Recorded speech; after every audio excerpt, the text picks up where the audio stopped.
On this Overnight Edge, we are going to be sharing with you 5 tax cut secrets.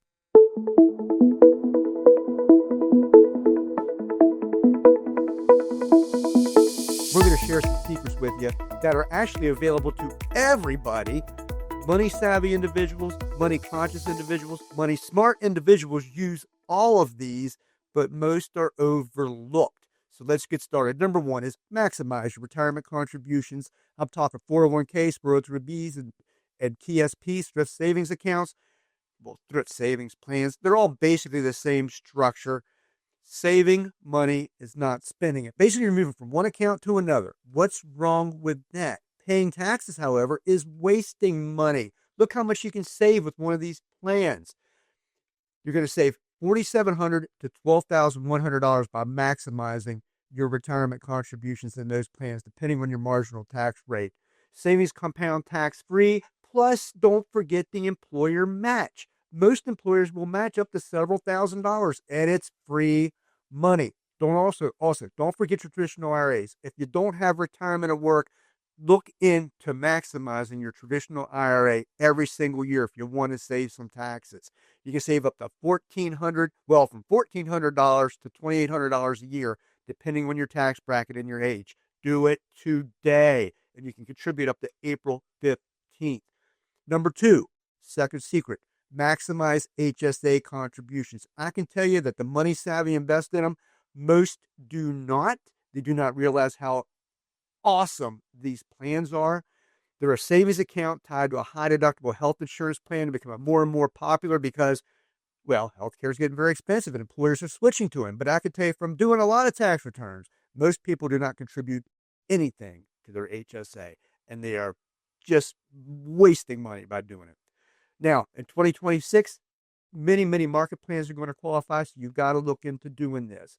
Basically, what it is really, it's a medical retirement account. It's an excellent vehicle. Your investments grow tax-free, and distributions are used for qualified medical expenses. After a few years of saving, you're never going to have another copay again in your life. And when you get into retirement, you hit age 65, you can use it for all your Medicaid, Medicare, whatever all that stuff is that you need when you retire. Start doing it. Look at the contributions you can make.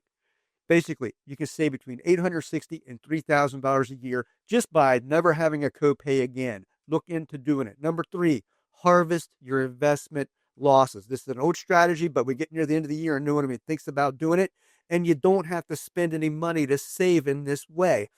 Investment losses reduce gains, plus you can deduct $3,000 a year from ordinary income, and anything left carries over to the remaining year.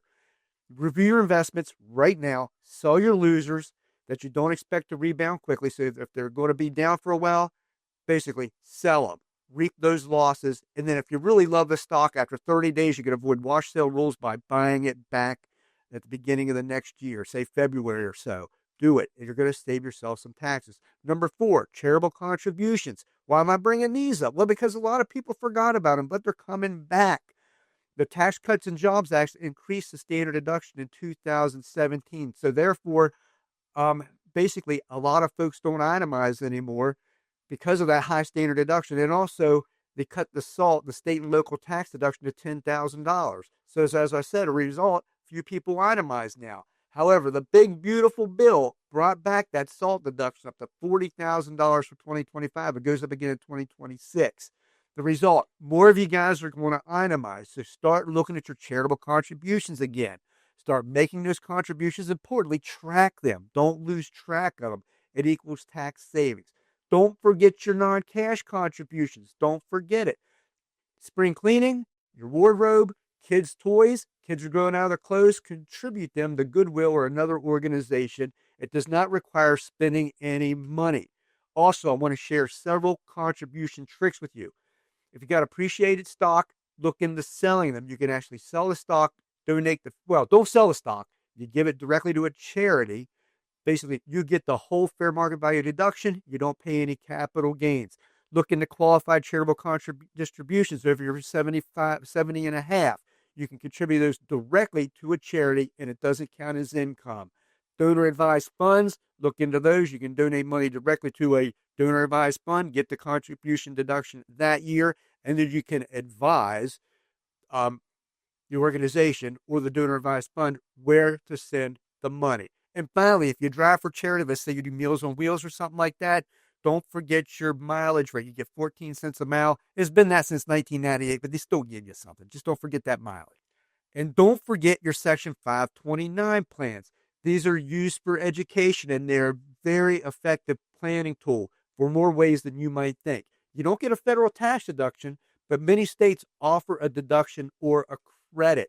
Your earnings grow tax-free, and they can be used for a wide variety of educational purposes. It's ever expanding amount of things you can use them for. More and more items now qualify. Here's your states that don't get a deduction. Here's your states that offer a credit instead of a deduction. And here's 4 states that offer a full deduction really without any limit at all. So you're saving roughly 5% on every dollar you put in there. Check qualifying plans in each state if you're going to make it. However, here's what's cool about it. The distributions. The big, beautiful bill made some serious changes. You can now pay for college, vocational training. You can also even pay for your preparation work, the review courses you're going to take for your CPA exam, as well as the bar exam. You can pay for those. And also you can put $20,000 can now be used from K to 12 schooling for your children. Even homeschooling now qualifies. So check it out. Now, you can even do a Roth rollover since 2024. Look into that. You can, if you have proceeds left over from your child's 529 plan, you can roll those into a Roth IRA and help kickstart their savings for retirement. It's a great vehicle. Remember, you have a question or a comment, please leave them below. We'll get back to you. Check out the playlist for more business tips. And as always, if you want to dig deep, go to overnightaccountant.com and check out our course offerings.